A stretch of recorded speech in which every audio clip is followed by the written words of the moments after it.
I actually think that most women are making health a lot more complicated and difficult than it needs to be. And I think there's a number of reasons why health feels so confusing and unattainable in 2025. Environmental mismatch is definitely playing a large role in that. But I think also just the sheer amount of information or misinformation that we are being fed about our health on a day-to-day basis makes health feel really, really difficult and makes it feel like it has to be a full-time job. In this video, I thought I'd break down and talk about how you can take a very simple and foundational approach to your health. And if you're brand new here, hello, welcome. My name's Claire. I'm a naturopathic doctor, and my goal for this channel is to really help you feel more educated and empowered when it comes to your health. The content that I share is really a combination of my own personal health journey. I've been on a health journey for about 12 years. My education, I did 4 years of undergrad. I studied psychology with a minor in nutrition, and then I did 4 years of naturopathic medical school, and then also my clinical experience working with women one-on-one in my clinical practice. And I try and put that all together and share that with you guys here on my channel. So if that is something that you feel like would be applicable and helpful for you, definitely click the subscribe button. We would love to have you here every week, but let's just jump right into the video. Like I said, I think that there are a number of reasons why health feels so complicated, but I think it's also really important to remember that the human brain is always drawn to new information and negative information. And especially when we are consuming health information online or on social media, it's really important to remember that that is what the algorithm is going to feed us. It's going to feed us new information and oftentimes negative information. And that is what keeps us on this hamster wheel of feeling like there is always something that is missing from our health routine, that we need to jump from trend to trend or diet to diet. And then we end up not being consistent with anything. And we wonder why we don't see any progress when it comes to our health. So a big thing that I always push is making sure that we are covering the foundations and then making sure that we're actually showing up consistently. So are we creating systems in our life that are going to support our health? Are we focusing on behavioral change and mindset work that is going to make these long-term changes really sustainable and really easy? I wanted to start by taking some time to talk about the foundational systems within the body. These are the systems where when there are issues in how these organs or these organ systems are working, we can have downstream effects. And this is what causes a lot of the symptoms that women experience. And I often get women in my office telling me that they really want to take a root cause approach to their health. They want to figure out the root cause, fix it, and then all their health issues will improve. And I often tell women that there is not one root cause to your health issues. And this is coming from a naturopathic doctor. We love looking at root cause medicine, but I always like to look at, okay, what are the foundational pillars that are causing your issues? Because a lot of the times it's not one root cause. It's usually 2 or 3 of these foundational pillars, sometimes more, that are off within the body. And then those compound on each other. And then we start to see symptoms. So let's just start by outlining these foundational pillars. We have our gut and our liver, which I always pair together. We have metabolic function and blood sugar control. So how well are we managing our blood sugar? How is our insulin sensitivity and our overall cardiometabolic function? Our nervous system and circadian rhythm. Again, I always clump these together because they are more intertwined than people think. Nutrient deficiencies or nutrient status, and then inflammation and immune system function. And then underlying all of that is cellular health and how well our cells are actually working. And like I said, most of the time in practice, after I do an intake, maybe we're looking at some lab work, I try to map out a case. And a lot of the times I can trace cases back to disruptions in 2 to 3 of these systems, sometimes more, but it's usually at least 2 of these systems are off for women to start experiencing symptoms. So let's start by just doing a deep dive and talking a little bit more about each of these systems. Starting off with gut and liver, I always pair these 2 together, and I'm sure we've all heard how important gut and digestive health is. And I actually really like the term digestive health better because it encapsulates the entire digestive system, not just the gut microbiome, which is just one part of our digestive system. But of course, gut health is going to be important. We know that the gut microbiome is involved in nearly every other system in the body. It impacts our nervous system, mental health, metabolic health, blood sugar control, inflammatory pathways, and our immune system. There's really no system that the gut microbiome doesn't touch. And maintaining a healthy gut microbiome and a healthy gut lining is so important for overall long-term health. And I often combine the liver along with gut microbiome, but the liver is actually a really cool organ because it's involved in so many different systems within the body. Of course, it's going to be very closely tied to digestion and digestive function, but then it's also really important for blood sugar control and metabolic health. It's also incredibly important for detoxification. Probably the best thing that the liver is known for. But it's also really important for hormonal health and hormonal conversion and excretion. And when the liver is overburdened or it's not getting the micronutrients that it needs to function properly, then we can start to see a lot of different issues. So for that reason, the gut microbiome and the liver come up in nearly every visit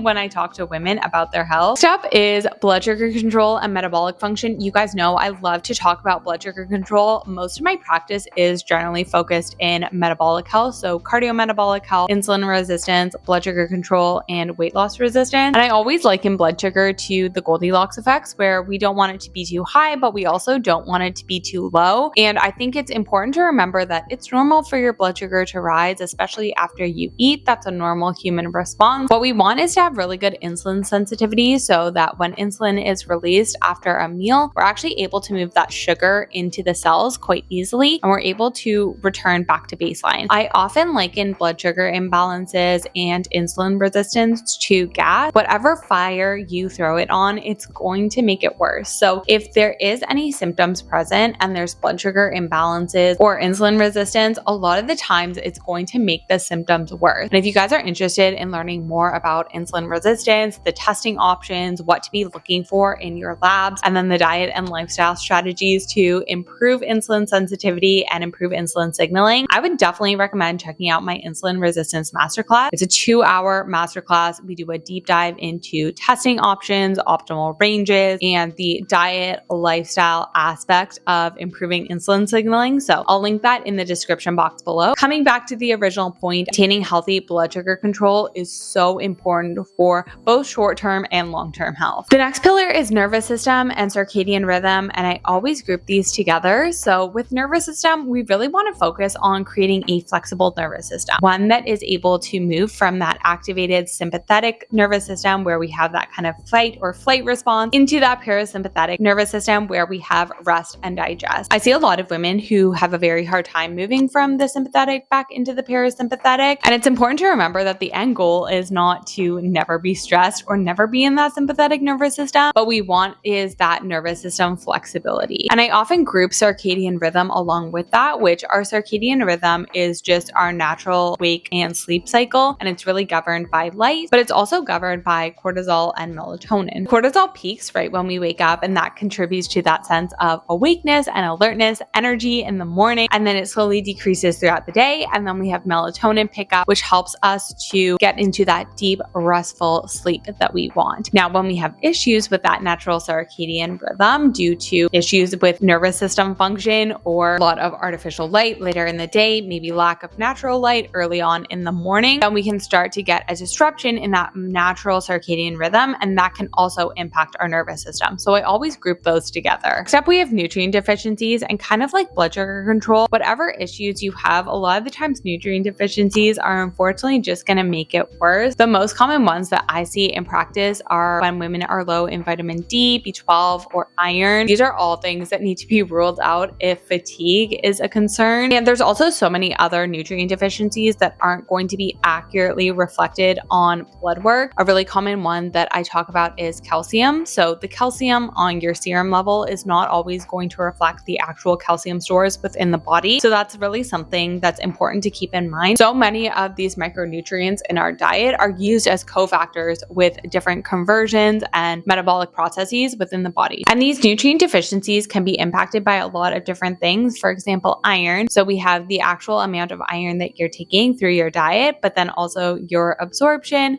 the blood loss, especially as women, we tend to lose a lot of iron when we menstruate, especially if there is heavy menstrual bleeding. And then other things like chronic inflammation can also impact iron stores. And then we also have immune system function and inflammation. And I often get asked, what does inflammation actually mean? Because we hear that so much on social media, right? The term inflammation gets thrown around so much. And inflammation is really just an immune system process. It's mediated by cytokines, which are chemical messengers. It's the way that cells talk to each other. Regulate the strength, length, and type of immune system response. So we have short-term or acute inflammation, and then we have long-term chronic inflammation. And it's really when inflammation becomes chronic and unregulated, that is when we start to see more issues. And then underlining all of those other systems is cellular function. So how well are our cells actually working? And I often get asked by women why hormonal health is not not on these foundational principles, that is because hormonal production, signaling, metabolism, and excretion is often dictated by those other foundational systems. For example, your HPAO axis, which stands for hypothalamic pituitary adrenal ovarian axis, is going to be really important in the production of estrogen. And then once we have estrogen within the body, our liver is actually going to play a really big role in the conversion and metabolism of that estrogen. And then your gut and your digestive tract is going to play a large role in excretion of that excess estrogen. So it's important to remember that there is so much more going on. It's also really important to remember that there are more hormones than just estrogen and progesterone. This is why I get really annoyed with the term hormonal balance, or I'm doing this to support my hormones, because it's just so vague and unspecific. And we actually want to be focusing on proper hormonal production, signaling, metabolism, and excretion. So that is kind of my take on hormones and why hormones is not part of the pillars. But I will say that focusing on those pillars is always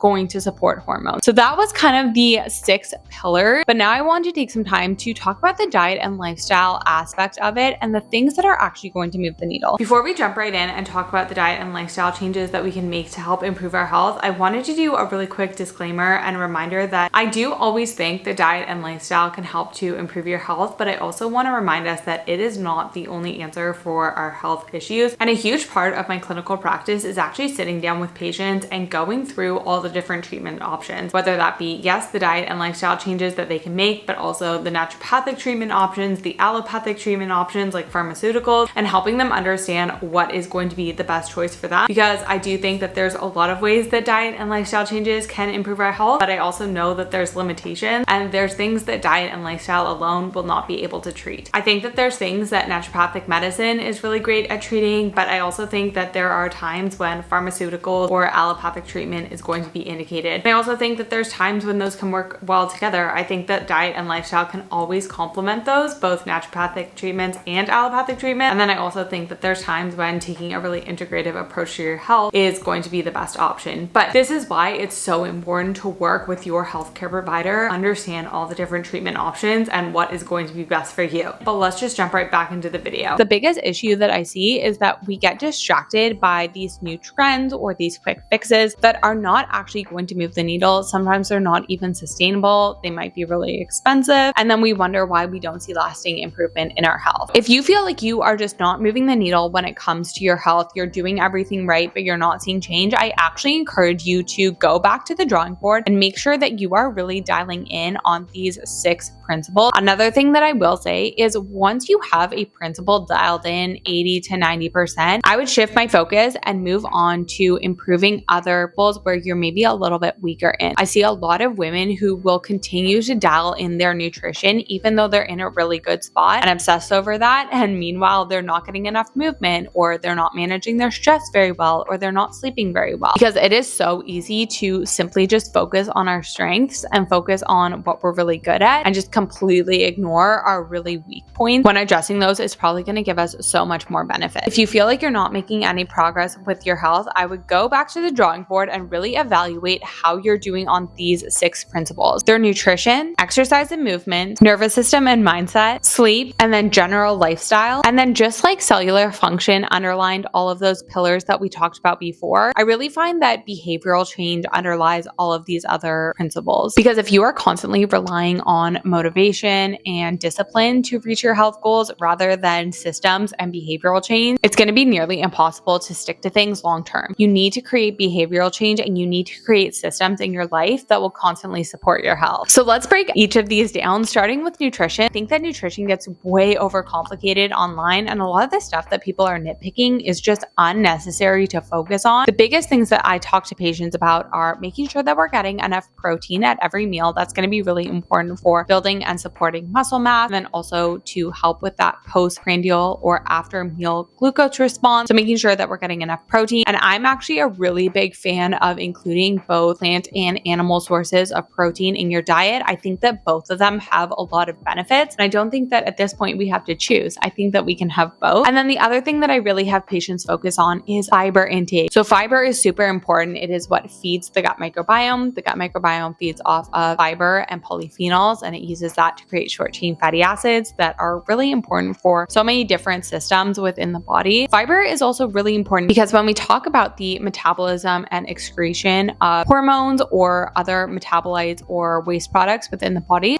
our liver will metabolize those, put them into bile. Bile gets spit out into the digestive tract, and then fiber binds to that and it can carry out those waste products through our bowel movement. So that's why it's really important to get enough fiber, to have regular bowel movements, and also to make sure that we're getting a mix of soluble and insoluble fiber. And then beyond that, we want to make sure that we have lots of nutrient-dense foods in our diet. So lots of fruits, vegetables, beans, legumes, nuts, seeds, mix of plant and animal-based protein. Again, I don't think that we have to nitpick, but we want to make sure that we are eating a lot of nutrient-dense foods. Bonus points if that food is somewhat local, seasonal, because that is going to play a role in the actual nutrient status of the food. And then beyond that, we want to make sure that we are chewing our food really well, that we're eating undistracted, that we're eating in a calm state. Maybe we're eating with other people, because that is all going to impact how well we break down and digest our food and can actually extract those nutrients. So I'm not going to go in depth on how to consistently eat healthy food. There are so many videos on my channel, especially my What I Eat in a Weeks. I show you guys how I consistently put together healthy meals, and I would definitely check out those videos if you're looking for more meal ideas, how to include more high fiber, high protein foods in your diet on a regular basis. But I would say work on getting your nutrition dialed in 80 to 90% of the time. And then once you feel like you have nutrition dialed in, you can really focus on other aspects of your health. So the next principle is movement and exercise. And I always break down and separate movement and exercise. So movement is just your general movement throughout the day. Most of us don't move enough. I usually aim for about 7,000 to 10,000 steps per day. I find that for my energy levels and my mental health, that's kind of the sweet spot. And I try and spread that out throughout the day. So I try and go for a morning walk, maybe a walk in the evening. I try and get out for a midday walk. And then I also try and get a lot of stretching breaks throughout the day. Just with the way that our lifestyles have changed, really manufactured a lot of low intensity movement out of our day, a lot of mobility movement out of our day. So I try and incorporate that, whether that be just little stretching breaks or mini walks throughout the day, just something to get the blood flowing again, really help to support that lymphatic system. And then separate from daily movement, we have more of our structured exercise, and this would be our workout. For women, we really want to be focusing on strength training and building muscle. Muscle is really like the golden ticket to metabolic and even overall health. And we know that as women, we tend to lose muscle as we age. This starts off in our 30s and then it really accelerates in our 50s and 60s. We really want to be focused on building and maintaining as much muscle as possible. And strength training is really great for building muscle, but it also helps to support bone mineral density and balance, which is going to be really important as we age. So I always encourage women to incorporate some sort of strength training. And then beyond that, incorporating whatever other type of exercise you enjoy, whether that's tennis, swimming, running. I'm very over this idea that cardio is bad for women. Of course, if you overdo it on cardio or HIIT training without proper nutrition and rest, of course, that's going to be harmful for your health. But this idea that all cardio is bad for women is just absolutely not true. And then the next principle is stress and mindset. And I really group these together because they're so intertwined. And these really relate back to the nervous system. And I do want to touch on the phrase regulating my nervous system or nervous system regulation, because like hormonal imbalance, I think that this can be a really broad and vague term or phrase. And how I explain it to patients in practice is that we really want to create a very flexible nervous system. We want to be able to move our nervous system from that sympathetic, activated fight or flight into that parasympathetic, that rest, digest, where we can actually start to heal. And contrary to popular belief, we don't always want to be in the parasympathetic, kind of like how we want to go to the gym and challenge and break down our muscles so they can rebuild stronger than they were before. We actually do want to challenge our nervous system and our mind and our brain so it can grow back stronger. Sure, we've all experienced this before where you're faced with a challenge or a problem, you go through and you solve that problem, and then the next time you're faced with a similar challenge or a problem, it's easier to solve because you've done it before. And the biggest mistake that I see women make is thinking that they have to remove all the stressors from their life in order to lower their stress. And of course, we want to remove unnecessary stressors or anything that is a significant threat to our mental, emotional, or physical safety. Of course, those are things that we want to remove, but for so many of us, focusing just on removing stressors is not going to get you where you want when it comes to actually supporting your nervous system. Instead, we actually want to be focused focusing on improving our mindset, fostering a growth-centered mindset, improving our problem-solving skills, our critical thinking skills, so that we can better deal with stressors. It's also really important to note that your physical response is a response to the perception of the stress. So how we actually perceive the stress is going to impact how we physically react to it. And I'm sure we've all been there where we have totally gone down a rabbit hole and catastrophized things. And then of course our body is going to react to that in a certain way. So making sure that you're accurately perceiving the stress, working on fostering a growth-centered mindset, building our coping skills, building our problem-solving skills, making sure that we're challenging ourselves in a day-to-day fashion, and then also making sure that we are giving ourselves time and space to move back into that parasympathetic. And a lot of the times, if you're waiting until the end of the day to move yourself from that sympathetic to the parasympathetic, it's going to be too late and it's going to be hard. So I often recommend that women take small breaks throughout the day, whether that be just stepping outside, moving our body, doing some simple breath work is a really great way to help move yourself out of that sympathetic back into that parasympathetic. But regardless, kind of taking that holistic approach is going to be so important. And I learned this from my own personal experience. I spent years just trying to remove external stressors from my life rather than just improving my own problem solving skills, looking at challenging myself on a regular basis. Things that used to cause me so much stress 3 or 4 years ago, I'm not even thinking about anymore because my perception of those stressors has changed. And I know that I have the coping mechanisms and the ability to deal and manage with those stressors quite easily. Another thing that really impacts our nervous system is just the constant amount of information that we have. We've really manufactured white space, dead space out of our day, and we are just constantly bombarded by information. And that can be very hard on our nervous system, especially when a lot of that information is either negative or somewhat fear-based information, which again, like I said at the start of the video, our mind is always drawn to new information and negative information. So a lot of the times that is the information that is put out because it knows it will capture attention. So paying attention to how much information you are consuming, also the thoughts that are constantly running in the background of your mind. Again, we don't have that dead space or that white space. So we don't actually get a chance to take stock of all of the thoughts that are constantly running through our mind, but those impact our perception of the world. So taking some time throughout your day to have some white space to just monitor the thoughts that you're constantly feeding yourself can be really helpful for that. So the next one is sleep and circadian rhythm. And we all know that we should be sleeping around 8 hours per night, but so many women either tell me that they struggle with falling asleep, staying asleep, getting enough sleep, or that they don't feel like their sleep is deep and restful. And there's a lot of different reasons for this. When I'm dealing with insomnia or difficulty with sleeping, there's a lot of stuff that goes into that that's maybe beyond the scope of this video. But the first thing that I tell people that they need to look at if they're actually aligned with their circadian rhythm. So like I said, that circadian rhythm is governed by cortisol and melatonin, and it's really in response to the natural light and dark cycles that we have. Now, in our modern environment, we have a lot of artificial light, especially at night, a lot of blue light, and that can disrupt that natural circadian rhythm, especially because that artificial light and blue light suppresses melatonin. So when we don't get that really nice melatonin increase, it can make it really hard to fall or stay asleep. We also want that nice diurnal pattern with that increase in melatonin later in the day and that increase in cortisol early in the morning. When we start to see this cortisol melatonin go awry, that's when we have disruptions in the circadian rhythm. So the first thing that I tell women to do is just practice sleep hygiene. Try and avoid bright screens for bed. I usually start with 15 minutes before bed and then work your way up. Best if it can be an hour, but I know that that's not always realistic for everyone. If you can dim the lights in your house or use low lights, that's even better. And then making sure that when we do wake up, we're getting some bright light exposure. Bonus points if that's outdoors. If you can go for a walk, that is so great for helping to set that circadian rhythm. But that's really where I would start if you're really struggling with sleep. And then the last one, I say it's lifestyle, but it's kind of a catch-all of everything else. Things like looking at lowering toxin exposure, especially in your personal care products, makeup, household cleaning products, things like that. Things like how much time you're spending outside. So many of us are spending so much time indoors. So getting outside a little bit more, how much of your time is spent on screens. I know so many of us are looking at screens for work, but we also spend a lot of our leisure time on screens as well. So if you can get leisure activities that are based outside and are not looking at a screen, that can be great. Asking yourself how much social connection that you're getting, how much time you're spending with friends, how much effort you're putting into cultivating social connection. All of these are going to vastly improve your health more than you think they will. And then, like I said, the cellular health underlines all of those systems that we talked about before. Behavioral change and systems in your life is going to impact how well you are able to stick to all the changes that we talked about. So I did my undergrad in psychology, and we're not going to be able to go deep into behavioral change in this video, but behavior change is so important. We make so many decisions on a day-to-day basis, and we actually make a lot of automatic decisions. They're called habits, and habits can be good or they can be bad, but you really want to focus on long-term sustainable behavior change. And the best way that I find that that works with patients, and I find that that works in my own life, is by focusing on one habit or one thing that you want to change. One of the biggest mistakes that I see women make is trying to overhaul their entire life or their entire health routine at once instead of focusing on one thing at a time. Pick one thing, the thing that you think will move the needle the most or that is really realistic for you, and focus on doing that consistently for 2 to 3 weeks until the point where you find that you wake up every day and you do it without even thinking about it. And then once you really have that under your belt, you can move on to the next thing. And I know it can seem so annoying because you feel like you're putting in so much effort to make one little change and you think, okay, how big of a difference can this actually make? But I promise you, in 2 to 3 weeks, it will just become part of your normal routine, and then you'll be able to stack another habit and then another habit. By next year, you will have so many new habits and new health promoting routines. And this also comes back to the fact that as a society, we're not doing very good with delayed gratification anymore. We've really become so accustomed to instant gratification, but when it comes to your health, delayed gratification is going to play a huge role. So that's another mindset shift you're going to have to make if you want to be successful with your health long term. Focusing on the long term picture and the long term goals is going to be so much more important. That does bring us to the end of the video. I feel like there is so much more that I could talk about with any of these topics. So if you do have any follow-up questions or anything that you want me to expand on a little bit more, definitely pop that in the comments down below. Also, let me know, what was your biggest takeaway from the video? Because I'm really curious to know. If you did enjoy the video or find it helpful in any way, definitely give it a thumbs up because it does really help out my channel. Like I said, if you're new here, make sure to subscribe, and I will see you guys in the next video.